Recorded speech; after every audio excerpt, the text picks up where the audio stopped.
ঢাকার হযরত শাহজালাল আন্তর্জাতিক বিমানবন্দরের কার্গো ভিলেজে শনিবার দুপুরের দিকে আগুন লেগেছে। আগুন নেভাতে কাজ করেছে ফায়ার সার্ভিসের ৩৭টি ইউনিট, সঙ্গে ছিল সিভিল এভিয়েশন ও বিমান বাহিনীর ফায়ার ইউনিট। আগুনের কারণে সাময়িকভাবে সব ধরনের বিমান চলাচল বন্ধ ঘোষণা করা হয়েছিল, যদিও এখন বিমান চলাচল স্বাভাবিক হয়েছে।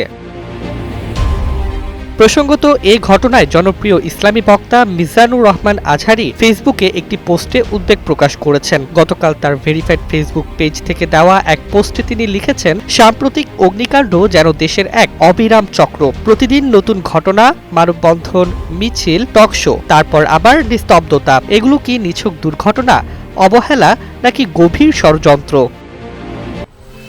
10 বছরের যাত্রা তো কেবলই শুরু। একসাথে গ্রো করার এই জার্নি চলুক আগামীতেও। পাঠাও 10 years of growing with you। Azhari উল্লেখ করেছেন, প্রথমে মিরপুর, পরে চট্টগ্রামের ইপিজেড, এবার বিমানবন্দর আগুন যেন দেশের গুরুত্বপূর্ণ অর্থনৈতিক স্থাপনাকে টার্গেট করছে। তিনি সংশ্লিষ্টদের প্রতি আহ্বান জানিয়েছেন, প্রতিটি অগ্নিকাণ্ডের রহস্য খুঁজে বের করুন, নিরপেক্ষ তদন্ত ও যথাযথ ব্যবস্থা নিন।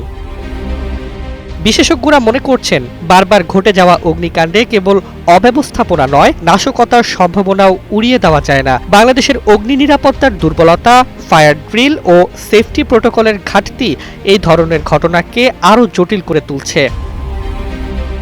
দেশে অগ্নিকাণ্ডের প্রকৃত কারণ উদ্ঘাটনের প্রয়োজনীয়তা আগে কখনো এত জোরালোভাবে প্রকাশিত হয়নি। জনমনে সন্দেহ ও উদ্বেগ কমাতে এখনই ব্যবস্থা গ্রহণ করা জরুরি।